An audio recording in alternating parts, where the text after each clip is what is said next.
Hello Flosstube. First of all, if you watched my last video, thank you very much. If you subscribed, then thank you very much. I was actually quite surprised at the response I got, so thank you. It's been probably a month since my last video. It was slightly longer than I had anticipated leaving it. I'm going to go into this at the end of the video actually. I have some, how to put it, significant mental health issues which sort of cropped up just after I recorded my last video. And I've also had shoulder surgery, which has just meant that my stitching has been limited. I've not necessarily had the physical or mental capacity to record a video. I've been thinking about it and planning it for the last few days, so here we go. Content of the video, I have a finish, which is very rare for me. I have a couple of whips, not a huge amount of progress, but you've not actually seen those whips before. I didn't work on anything that I'd worked on or shown in the last video, so those are new to you. I do have some crochet to show off. I did knit 3 pairs of socks, which I actually don't have to hand. I find that sock knitting is totally mindless for me, so if I cannot do anything else I can knit socks because I'm just going round and round and round and round and round. And you know, I binged watched American television and knit on socks for a good couple of weeks because, you know, that was all I had the capacity to do. So first of all, this is my finish. I had almost finished this and I put it away, and it's one of these things where, you know, you think, well, why didn't I actually finish it? I just had some beading to do, to be honest. This is a chatelaine, and this is one of the mini mandalas, and it's Garden A, I believe. So it's mini mandalas 1, you get 3 in the pattern, and this is the first one. There's 1 water lilies in here. There is I think it was just 1 petite treasure braid and 1, 2, 3 colours of beads, and actually they all tie in together. They've got some, 2 of the bead or 3 of the bead colours are the same in all of them, and then it has a specific bead colour for that particular pattern, and I think this one was the this dark blue, this one here. There are also clear beads and gold beads which are used in the other patterns as well. This was easy.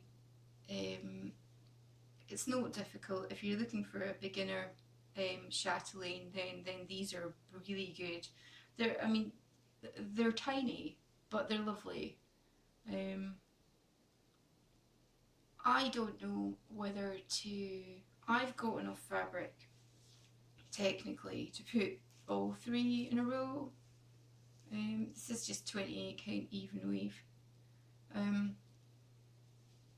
But I don't know whether to do them all in a row and frame them in a long piece, or I suppose they can go around anyway, because they're symmetrical. Or whether to do them individually, and I'm still trying to decide that, so I've not started the next one. I think the next one's probably my favourite actually. There's not many specialty stitches in that. It's I want to say there's only Algerian eyelets, which, you know, you can see they're done in gold there. There's one there. yeah, fairly easy. The gold back stitching is a bit of a pain, but you know, just because it's metallic thread, but I mean it's petite treasure braid, so it's not difficult to work with really. The next thing I worked on was another chatelaine, and this is my big one, and I've promised myself that I will only do one big chatelaine at a time, and I've got, I want to say 7 or 8 chatelaine patterns, PDFs, and I'm trying not to start another one because, you know, they just take forever and I'll never get anything finished. This is Persian Iris Garden.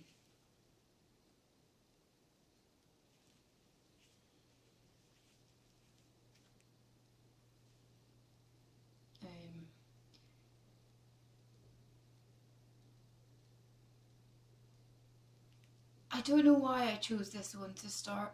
To be honest, I don't know. There are others which I prefer. This one doesn't have a huge amount of, it wasn't very expensive to kit up in terms of, you know, it's a chatelaine. I am using the MPI silks. I was originally going to use DMCs and I pulled the DMCs out and actually the colours are very different. MPI do, that colour there for example, it's showing up much duller than it is. It's a very bright teal green. My lighting's not very good today because it's raining outside. And it's my favourite colour. And there isn't a DMC which is that bright. Silk takes dye very well.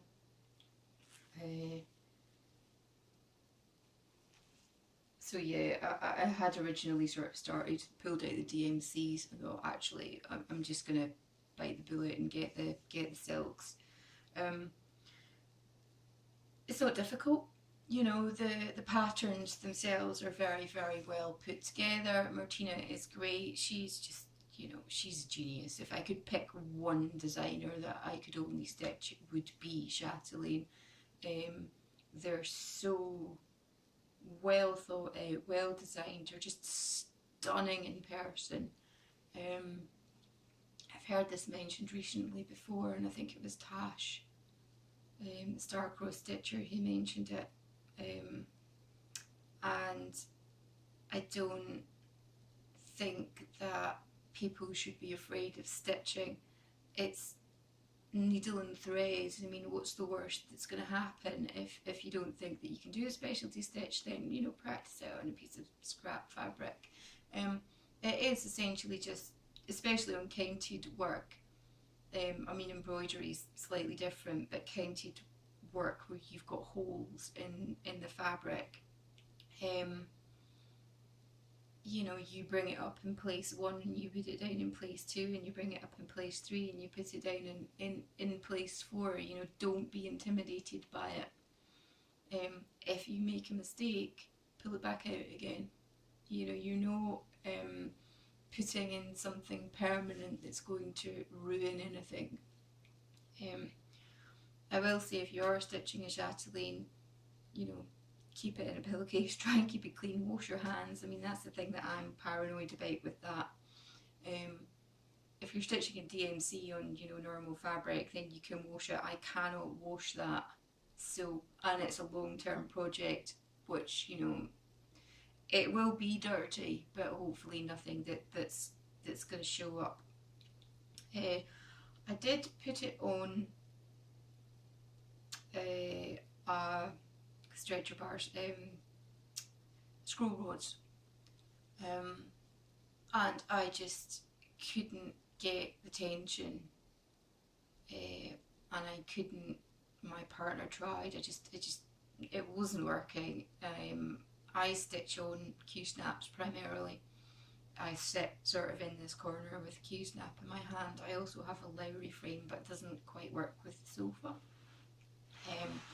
And I can't sit in my normal stitching spot at the moment because, you know, it hurts my shoulder too much. I meant to say that stitched on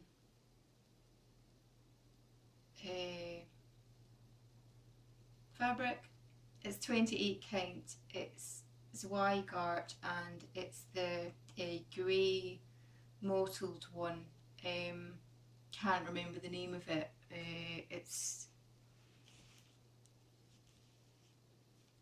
I know they do various ones with that. It's like it's screen printed, so it's actually different on the back than it is on the front. I did actually use the right side. I wanted to stitch that on very dark grey fabric because I'd seen it done on black or very dark grey fabrics or slate grey before, and it's absolutely stunning because the colours are so bright and they stick out. But I chickened out and I bought a lighter grey fabric, and actually I regret it because it doesn't quite pop the same. The colour's too sort of middle of the road. It's neither one way or the other, and you know, I don't, but you know, I'm committed now. I'm not going to start again. So yeah, I just, you know, I shall live with my choice. Excuse me.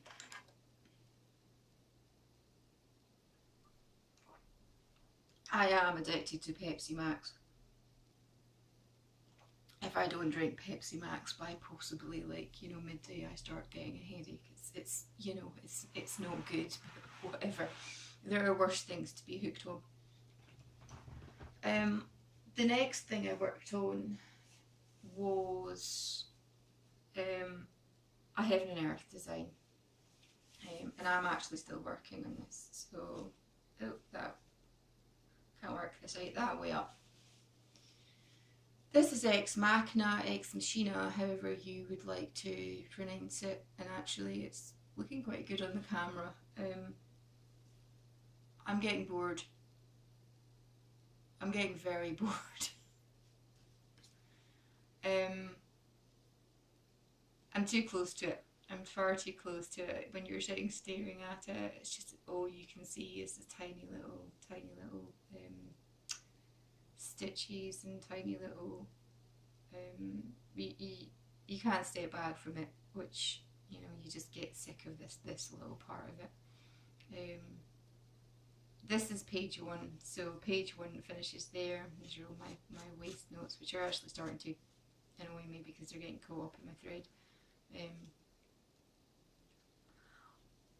I'm very tempted to put this down because actually I'm sick of the sight of it at the moment, but you know, I've got 800 stitches probably to finish a page. This is actually, you know, 15 stitches across because it's sort of half a column at the end of the page. I cheat with Heaven and Earth designs. I buy the large format patterns, not because I need the large format to read the large format, because it means I get a page finish much more quickly, which means I find that, you know, I feel like I've actually achieved something, because, you know, a page finish with a Heaven and Earth is, you know, it is an achievement and it's a good stopping point, and you know, you sort of get excited to move on to the next page. So yes, I cheat and, you know, stitch 1,000 or 2,000 place stitches in each page.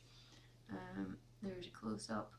The stitching's not great, it's a bit messy. This stitch over here, it's really pissing me off. There's a little bit there, but never mind. If you would like to see the back, then there's the back. I do park, so, you know, it's not going to be neat. This is stitched on 20 count Ada because it's what I prefer, and I'm stitching 2/1. The coverage is decent, as you can see. I'm not using Anchor Black, I'm using DMC Black. I don't have a problem with it. I have a problem with Anchor Black. I find that it snaps on me and it's fuzzy and it gets thin and it breaks. I have another Heaven and Earth on the go, which I'm using Anchor Black for, so I'm committed to using it now, and actually I prefer using DMC. I know a lot of people say that they prefer the coverage because Anchor's fuzzier and you get better coverage, but I find that on 20 count with 2 strands, DMC works perfectly well for me. This is the 3rd time I've started this project on different fabric. I think I'd mentioned in the past that I'd started it, I mean it's, it's that amount of fabric, which is ridiculous. I'd started the mini version of that on, I think, a 32 or 28 count tent stitch, and I hated it. I then bought pre-graded fabric. I bought Zweigart Easy Count because it's got the 10 by 10 squares rather than the 20 by 20 squares, which the DMC one has. And I started it and I got a little bit in, probably 300 stitches or something, and I absolutely hated it. My thread was snapping. I couldn't hold it properly. It was just getting in the way. It's so stiff. Now, I bought 2 loads of it, unfortunately, and I bought basically two 1 metre lengths, so a lot of fabric.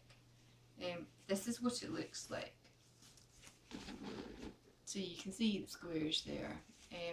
That is how stiff it is. Now, it's scratchy. My thread was just disintegrating. I tried Thread Heaven. I got a little bit in and I thought, actually, it's a huge project. It's going to take me years. I'm not dealing with this fabric. I'd rather grid myself, and I grid with a water soluble pen, and I just do a page or 2 at a time to save me from spending hours and hours gridding. Yeah, I mean that's how stiff it is. It stands up on its own. It's, in my opinion, I don't get on with it. What I did was, as I said, I had 2 pieces, and I thought, that's such a waste of fabric. It's just crazy. I would like to try and use this fabric, so I washed it. I thought, if I wash it, maybe it'll take some of the sizing out, and it won't be as stiff. This is the washed piece. I mean, it's completely different. It's much better. I did wash it with fabric softener as well. I just put it in the sink, I soaked it, I sort of rummaged it around. I didn't even put any detergent or anything on it because it was a new piece of fabric, it's not dirty. And I put some fabric softener in when I took it out and I hung it out in the washing line. I will say that I did iron it, but it is still creased. I probably should have ironed it whilst it was damp rather than when it was bone dry, which would have taken the creasing out. I will say that although the lines are faded, I mean you can still see them, which actually is quite worrying for me because as far as I was aware, washing the fabric would take out the grid lines. Now I washed this and I washed it in quite hot water, or warm water. It was hot to my touch. It certainly wasn't sort of skin temperature. I've still got grid lines, very visible grid lines. I mean, now I'm sort of worried that I'm not going to be able to get rid of the grid lines unless I wash it at 1000 degrees or something. So if anybody has used this and finished their project and washed their projects, let me know, do the grid lines actually come out?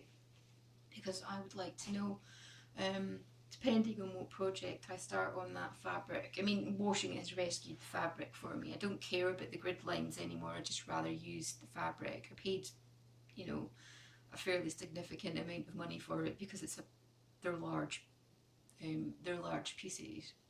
I think they were about £25, but you know, don't quote me on that. They're more expensive than the normal Ada. So yeah, I mean, if anybody has any experience with it, then please let me know. If I stitch a Heaven and Earth design on it, fine, you know, because I'm going to frame it right up to the border. If I stitch something else on it which has visible background space or has a margin around it, which is not going to be covered by framing or matting or whatever, I do not want grid lines on my fabric. So anybody who's used it, give me a shout. That is all of my stitching. I've actually gotten very little done for the amount of time that it's been between videos. As I said, you know, I do have reasons, so you know, I'm not disappointed. I did what I could do, and I'm sort of back into it now.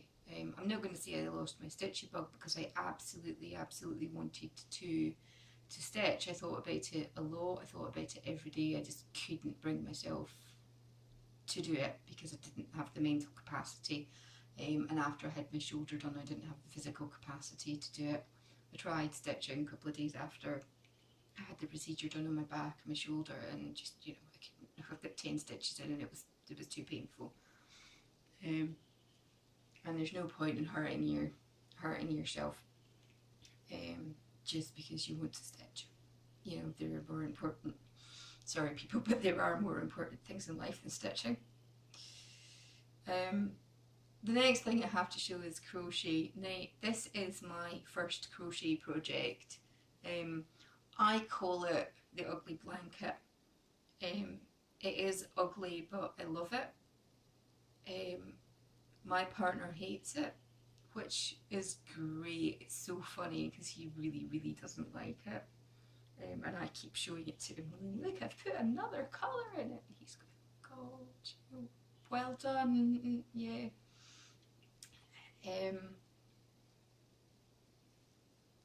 There we go. This is a Mandala Madness by, I believe, Helen Shrimpton. And it's getting quite big. It's got, I mean, you choose your own colours. You can choose your own colours, and I've just chosen my own colours. It's got lots of colours. I actually don't like the middle, but it's fun to work on because every round is different. As I say, it's my first crochet project. I avoided crochet for years because I didn't think I could do it. It's very squishy. I'm a knitter. Crochet didn't necessarily appeal to me, and I saw somebody crochet. I think it was Crafty Creative. Claire is doing this project as well, and I saw it. I thought, oh, I want to make that. So I taught myself to crochet in 2 days by watching YouTube videos, and I started this. And you know, again, don't be afraid. It's not difficult. In fact, crochet is actually really easy. It's one of the easiest crafts I've ever done. You know, if you make a mistake, it's much easier to take it out than it is to take out knitting, because you've only got one live stitch at a time. And I'm trying to find my live stitch, and I can't, you know. So yeah, you can find it on Ravelry. There's loads and loads of different colours. There's people done it in black and white. It ends up being quite big. I'm halfway through at the moment, so there's quite a lot to go. I love that colour. It's so ridiculous. It's called Shrimp, and it's so bright. It's got ruffles, it's got baubles, it's got popcorn stitches, it's got everything in here. So, you know, if you want to learn to crochet, you know, that's the one, because you will just pick up everything. Crocheting is much faster than knitting as well, so you do get that, oh, I've done something, you know, I've gotten all the way around this in just, you know, 30 minutes or something, and you get quite quick. And all you need is, you know, that's acrylic yarn. It costs next to nothing. It's Stylecraft special, you know, DK double knit, and a crochet hook. I mean, the entry point is actually quite low for crochet. You don't need, you know, fabric and needles and floss and different colours of things. A crochet hook doesn't cost very much, and you know, if you know what project you're going to use or what yarn you're going to use, you need one, you know. So yes, that is all I have to show sort of crafting wise. Oh, I meant to say actually,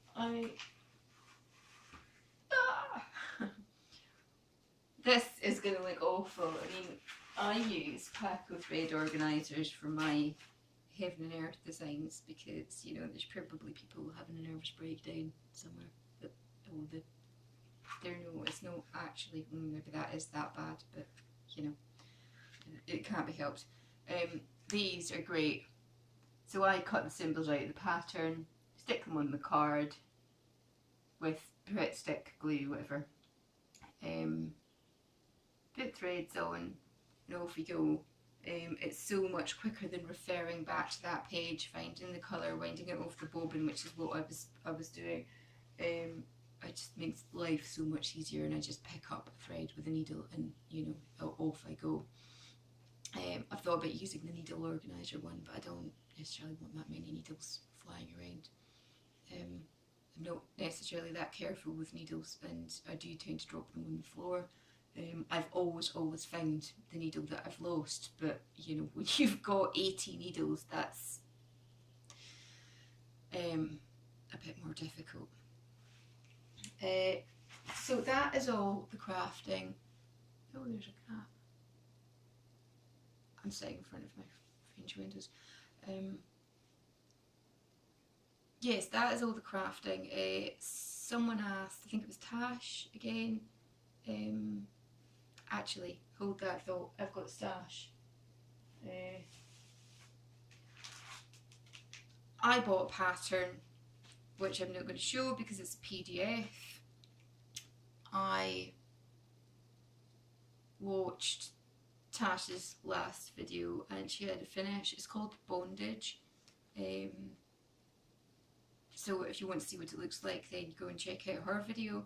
It's great. I mean, it's stitched on black fabric, and I think it's 6 colours of, you know, greys, and it's the torso of a naked woman with rope around her, and actually that particular configuration I think is called tortoise shell. Check it out, it's really nice if you're into that. If you're into that sort of thing. My intention is to stitch it for my partner for his birthday, but I'm not going to hold myself to it. His birthday's in September, so we'll see how we get on. If I put deadlines on things, I'm not going to do it. It's the only thing I've ever thought, well, actually he might accept that as a gift, because he's not into, you know, knitwear, cross stitching. He's supportive in me doing it, but he wouldn't necessarily want the thing as a gift. So he's notoriously difficult to buy things for. He's so hard to buy things for. He's got everything that he wants. He doesn't ever buy himself anything really. He's not a collector of stuff. But what do you get him, you know? So if I do see something that I think that he will, I will jump on it. I joined the Weeks Dye Works Thread Club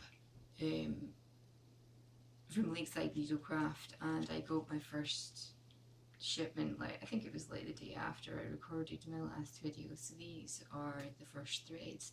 What they do is they do them in alphabetical order. So I've got a lot of A's here. They're not now in alphabetical order, but that is Aqua. That is Americana. And that is American Blue, actually. That's what I would associate with American Blue. This is Absinthe, which is not quite Absinthe Green, but you know. This is Amber. This is Adobe.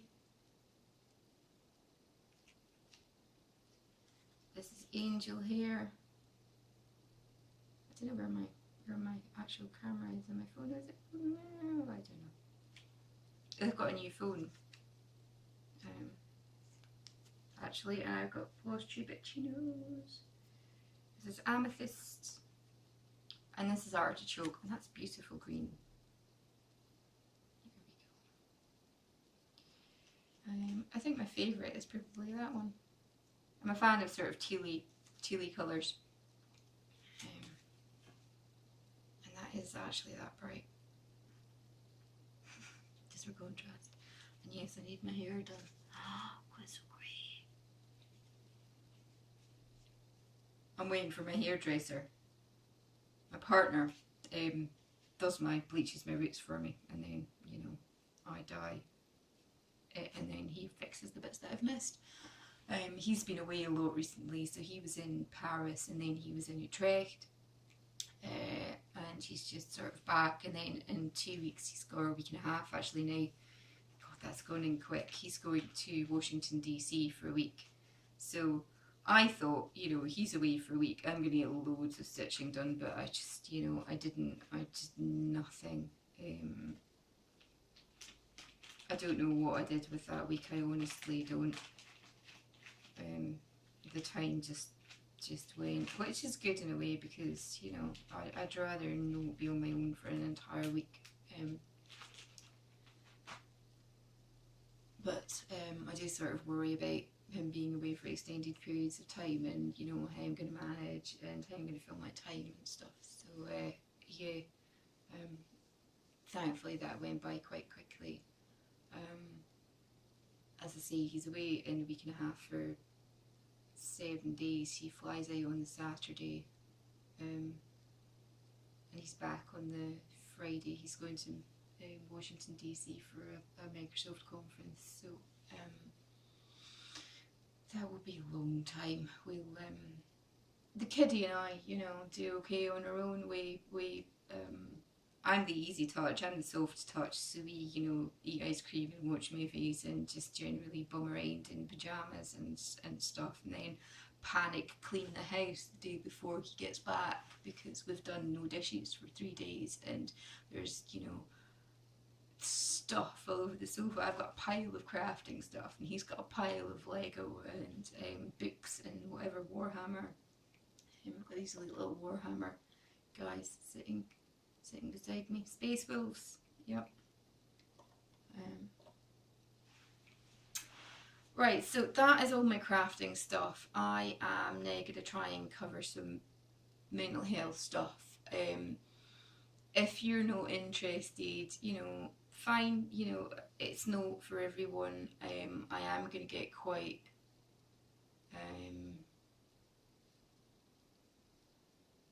I'm going to mention things that people are not necessarily comfortable with, so, you know, probably best not for kiddies to watch. If you are uncomfortable with stuff like that, then or if you're just not interested because you came for the stitching, then you know, goodbye, and I shall see you next time. Thank you for watching.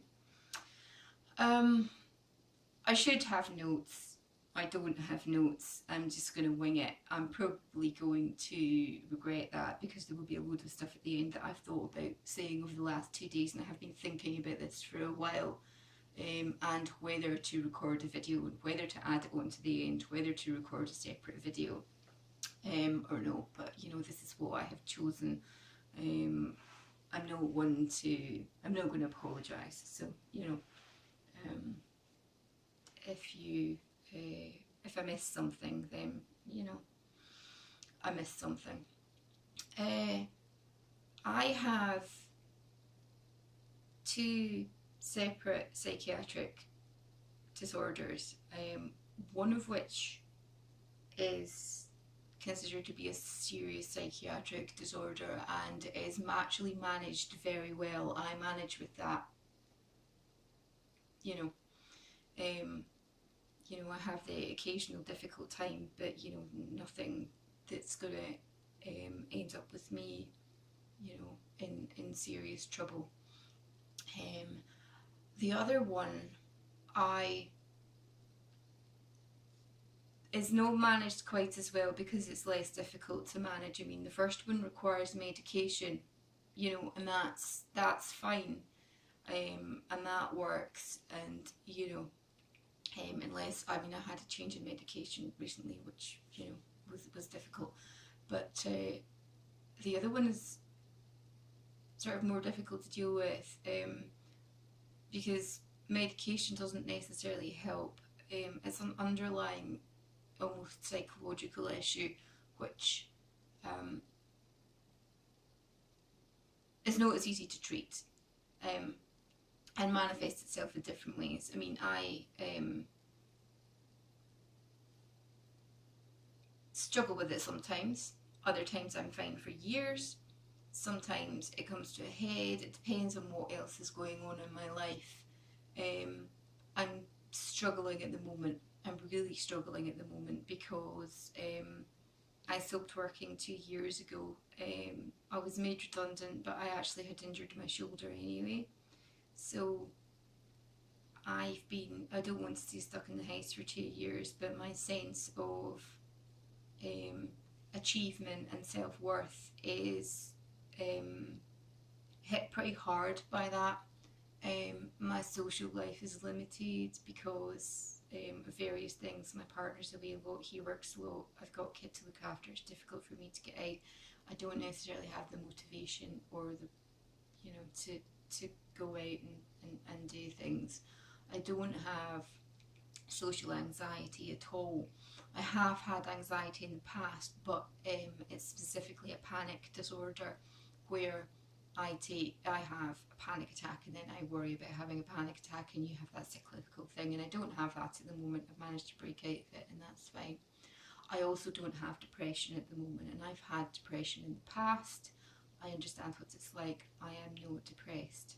I do self-harm, and not because I'm depressed. I think, you know,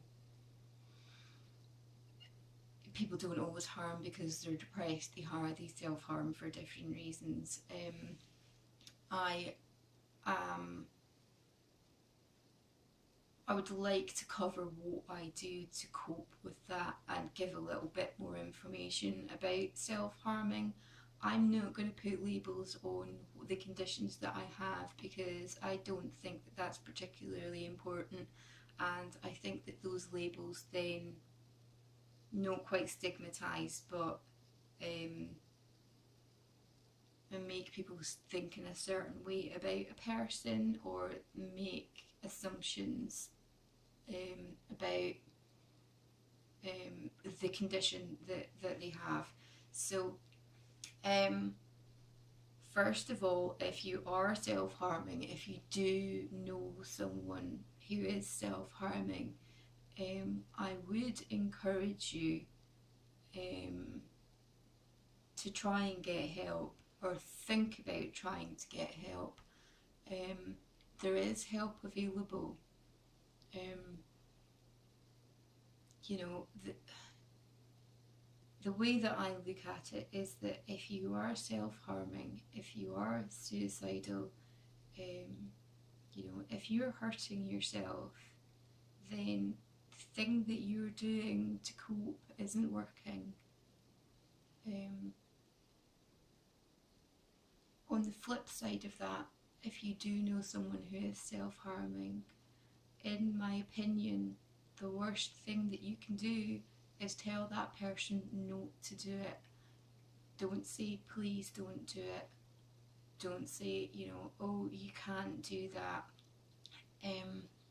Because that is that person's coping mechanism, and it is how they are managing what they are feeling.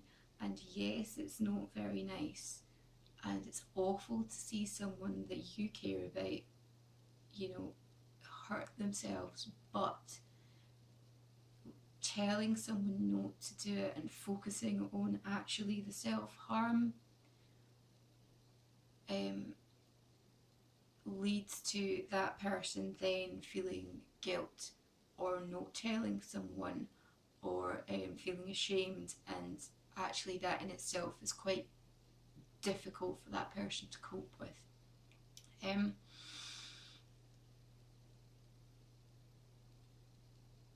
I've run out of things to say. I've got so many things to say and I can't quite put them in order. People self-harm for different reasons. Some people self-harm because they hate themselves. Some people self-harm because they're trying to cope with something internal. Sometimes they need to externalize it. Sometimes they don't feel anything and they need to feel something. It doesn't necessarily, you don't need to analyze it too much. The point is that they are not coping, or you are not coping, or whatever you are doing. It works in the moment, but long term, I would certainly think about speaking to someone about it, trying to find out what's going on, get to the bottom of it, and trying to work through that. And I will say that I have found that actually there is no big fix to it. You cannot go to your doctor, or the mental health team, or the psychiatrist or something, and they say, oh well, here's this medication, or this is what you need to do, and bang, you're fixed. It doesn't work like that. Sometimes these things are lifelong things that you struggle with, and you just have to put different things in place that work at that time, and deal with it that way, as little fixes, and sort of ongoing stuff to help you to cope and to make you feel better. And I'm not saying that you cannot get better, because you absolutely can get better, but don't expect it to be a quick fix, because it's not going to be. It will take some work, and I think that mental health in general is becoming more acceptable now, or bad mental health is becoming more acceptable now. I think it's becoming easier to talk to people about it, and I think that more people are understanding. The community mental health team, which is who the recovery team, which is sort of who I deal with, are much better than they used to be. Certainly, there's a lot of informing you about what's going to happen and asking you for your input, which is great. Is this okay, and is that okay, and what do you think? Which is brilliant. I mean, that's so different from from years and years ago, where you're just told, well, you need to do this, and you've got no choice. That said, I find that GPs are difficult because they don't necessarily understand mental health very well. I've seen 3 GPs recently who have diagnosed me with depression. I go in and say, I am self-harming, and they say, oh well, you must be depressed. Honestly, I am not depressed. And my last doctor said to me, well, why else would you do that? And well, there are other reasons for doing it. It's not about depression. Please, can you refer me to someone else who can deal with this? And actually they didn't, and I got a referral in another way. And then, of course, when I did get the referral, it turned into okay, this is really urgent, we need to deal with you in 24 hours. And well, my GP, didn't accept that.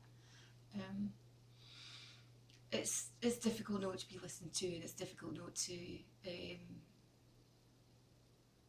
get the help that you think that you need, because it's difficult to take that step in getting help in the first place, and then to feel disappointed in that is really disheartening. It's really frustrating. And actually, the last GP appointment I booked a double appointment, which is 20 minutes. Usually you get 10, and he was running late, and I got 3 minutes, and he actually opened the door to get me to leave. Now, I was actually angry at that point, and I have complained, because that's not fair. It's not the care that I would expect, and I don't want it to happen to someone else. I am very fortunate in that I'm intelligent, I'm well educated, I have the motivation and the skill to seek help, find what works for me, and to put things in place that are helpful and which, you know, get me a step forward. I hate to think what would happen if I didn't have the mental capacity, either because, you know, I was, you know, depressed and didn't have the motivation. I had a really significant psychiatric illness and couldn't necessarily seek help or explain very well, you know, because you just give up. And I don't want that to happen to people, so, you know, I will complain because that's not fair. And it is just better education, I think. So we'll see what happens.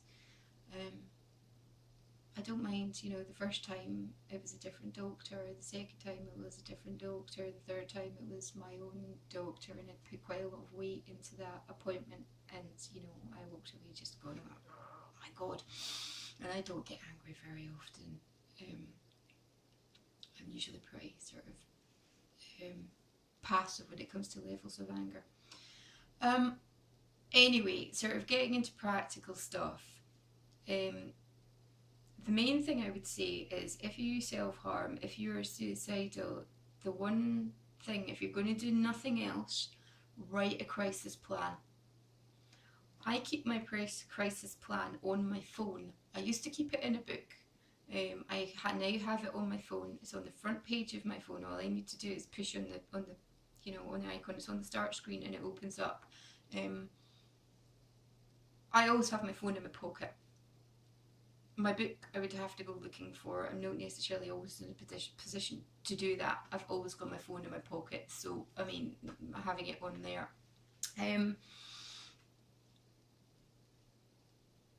Everybody's crisis plan is going to be different. Mine includes sort of some phrases which, you know, are helpful to me.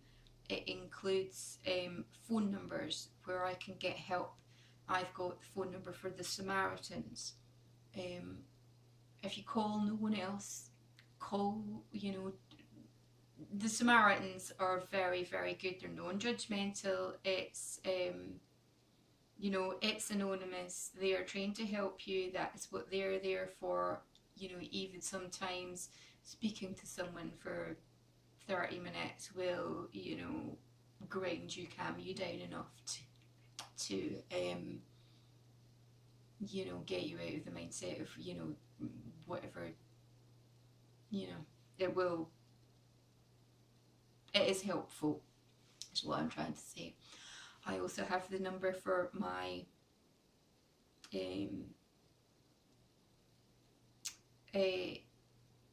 mental health crisis line.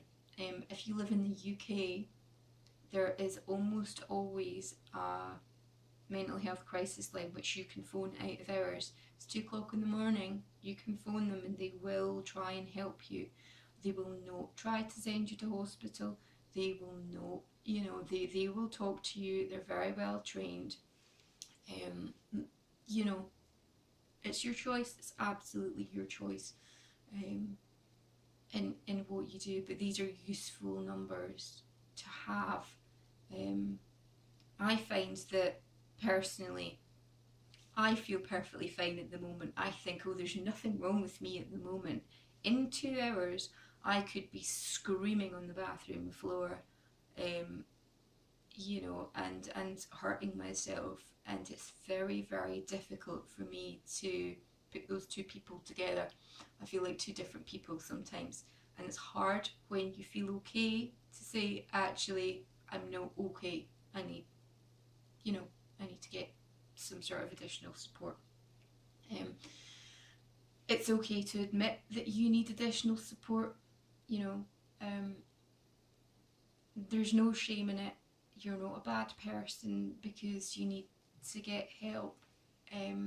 Please at least think about, you know, speaking to someone. That person may not have all the answers, but at least you've taken that first step and you know, and told someone. if someone does come to you and say that they are suicidal and they are self-harming, and or they do have a mental health problem and you're the person that they're coming to, it's okay if you can't fix the problem, because it's not your job to fix the problem. Sometimes listening is enough. You know, sometimes being non-judgmental and, you know, don't tell the person that everything will be okay. Don't tell the person that you will fix the problem, because actually you can't. You can do a bit of research and try and point them in the right direction. You know, you can signpost people to different things, but it's not your job to fix that person. And actually, if you do try and fix that person, you will make yourself ill more often than not.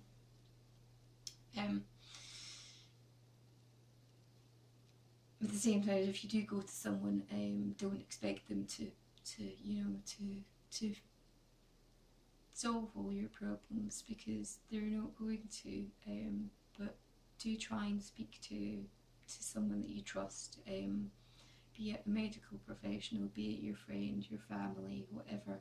It is quite upsetting for some people to hear that this thing, this is happening, but I find that actually people are generally, after the initial shock, people are quite understanding, and generally good. So do try and speak to someone. Other practical stuff, is other than the crisis plan. I specifically for self-harm, these are the things that work for me, or that I have tried that don't work for me, but I know work for other people. There will be other things that I don't mention.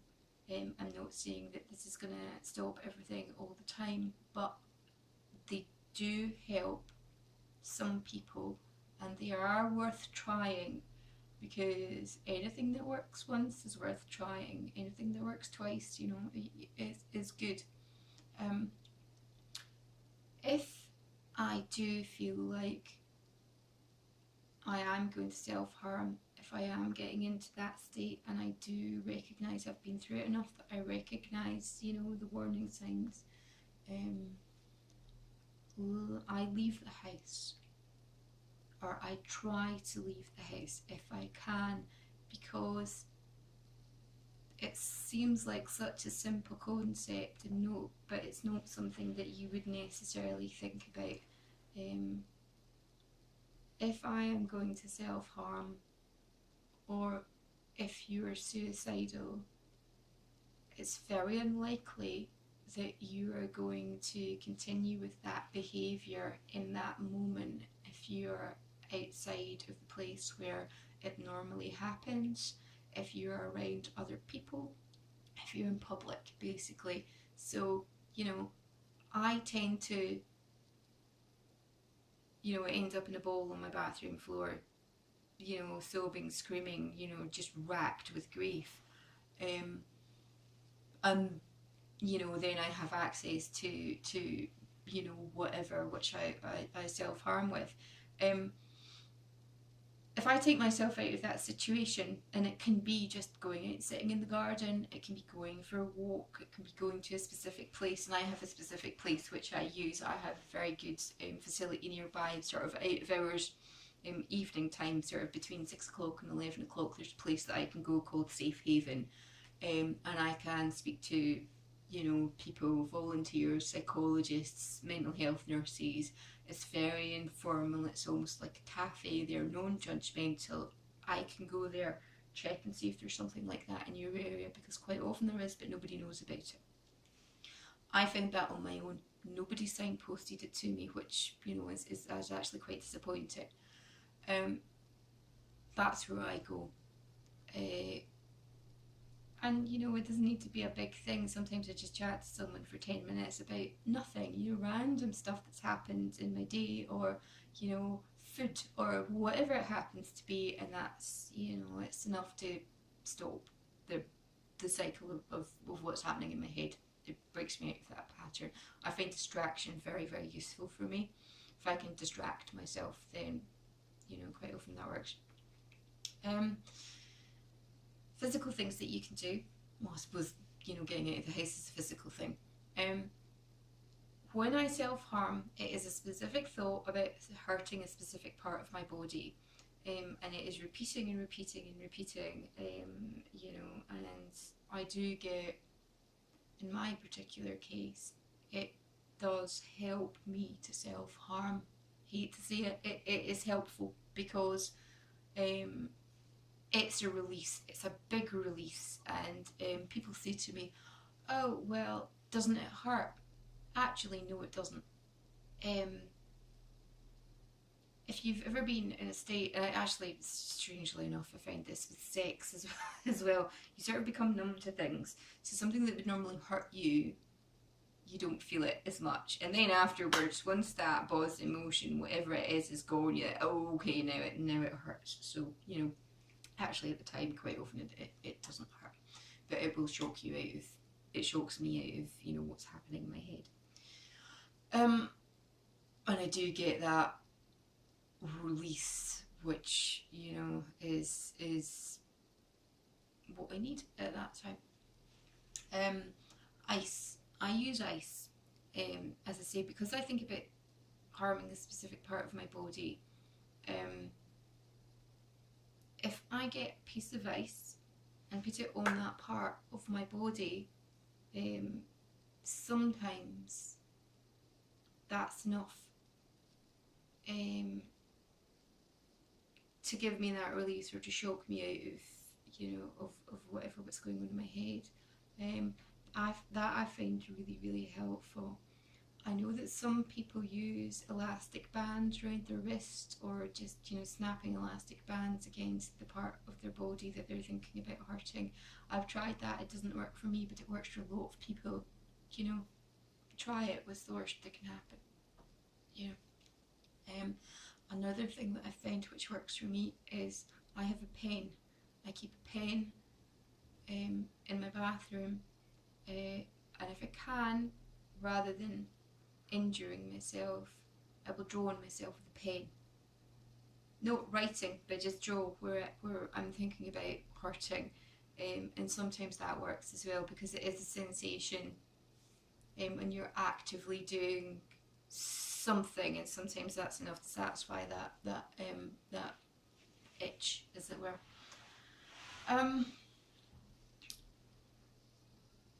Other things that work, it very, very much depends on why you're in that situation in the first place, or what your feelings are at that moment.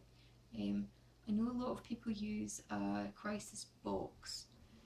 I don't have one, and actually I've not tried this, but it does work, and I have heard that it works for a lot of people. And people turn it into a project. So you get a box, a cardboard box, a container of some sort. You can decorate it. You put things in it that you want when you're upset. I would imagine that this would work better with people who are depressed and suicidal, but I don't know. It may work for me. I've not tried it. People put blankets in there, people put teddy bears in there, people put food in there, chocolate, something that you like. People put, music, movies, something in this box, where if you feel like that, if you open this box, there are things which will soothe you, things which will calm you down, and things which will help you to not necessarily feel better, but at least get through that period of time to where you can feel better. So yeah, think about that as well. What else? Box, crisis plan, blah blah blah blah blah. I don't know what else to say. Actually, there's the thing. So when I do self-harm, or sometimes if I've just had a major meltdown, which hasn't resulted in self-harming because I've managed not to do that, there is an aftermath to it. I've mentioned the guilt, I've mentioned the shame. Physically, I feel after I've self-harmed or after I've had, you know, a major meltdown where just everything has come out, um, usually the next day I feel completely detached from myself, disassociated is the word I'm looking for. Um, my mental capacity is severely diminished. I almost have problems forming a sentence for a while. I can't think clearly, and it is almost like I am outside of my own head and I'm looking through somebody else's eyes. It's very, very, it's difficult to describe, um, but it's a very, very odd sensation. Um, I think if you use up all of your emotions and you just end up so drained and you just end up almost like a zombie, it's very strange, um, and actually that can be almost as bad, not as bad, but almost as bad as you know the day before when you have had a major meltdown and you have hurt yourself or whatever. Um, Things that help with that, I find, are um, trying to ground yourself, having a conversation with someone I sometimes find helpful. Um, doesn't need to be about anything in particular, and sometimes it's really, really difficult, but just sort of engaging with someone else helps you to engage with yourself. Um, Physical things, um, I've tried, which work for me.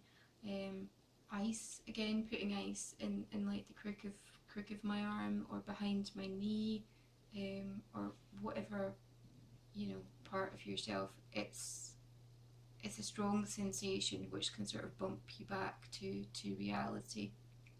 Um, Chili or um, ginger or sucking on lemon sometimes works because it's a sharp, it's a very intense sense or sensation which can sort of bump you back a bit.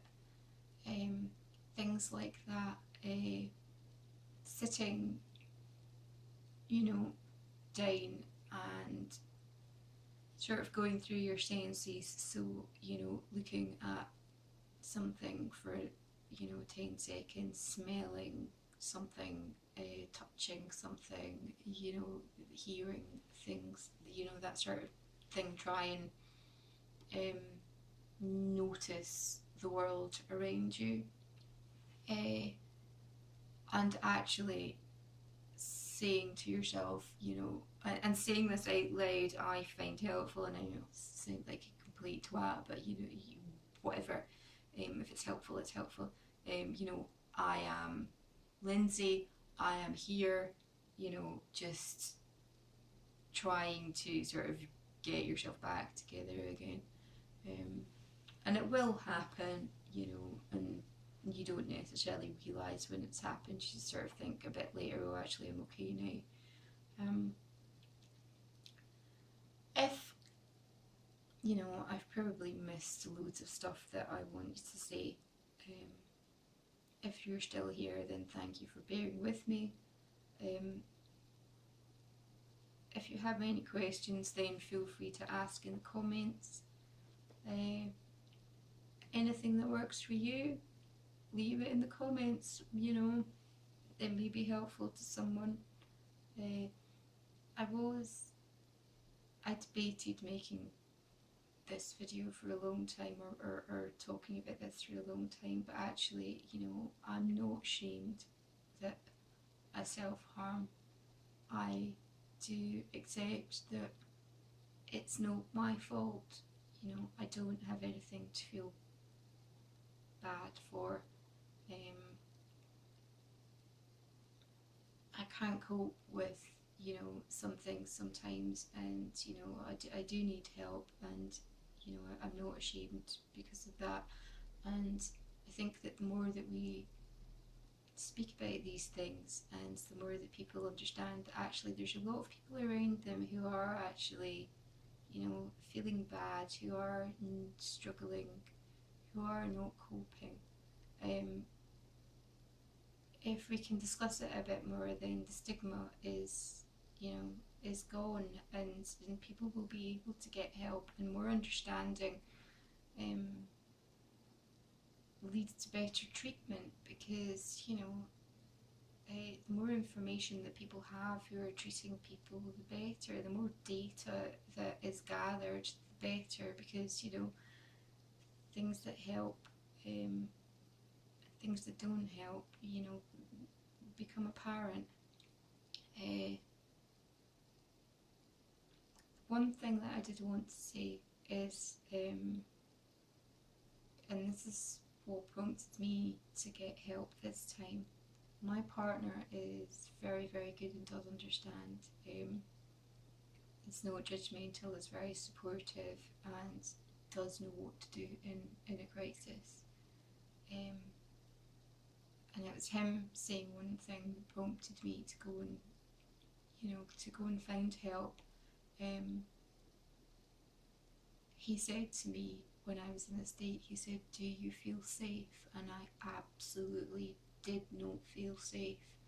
And I didn't get help right away, but I did, you know, try and get help a couple of days later, because that realization that you are not safe with yourself, that you do not, that's my stomach, that you don't trust your own actions, that actually you are capable of, you know, hurting yourself or killing yourself, or, you know, doing harm, is actually quite difficult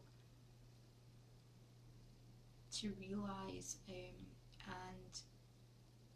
it's difficult to reconcile that, you know, the next day when you feel perfectly fine. But if you can, if you are in the situation where, you know, you are thinking about hurting yourself in some way, or if you just, you know, are in a big state and, you know, you're in a ball on the floor and you cannot cope, ask yourself, do I feel safe? Because if you don't feel safe, then you should probably think about getting help.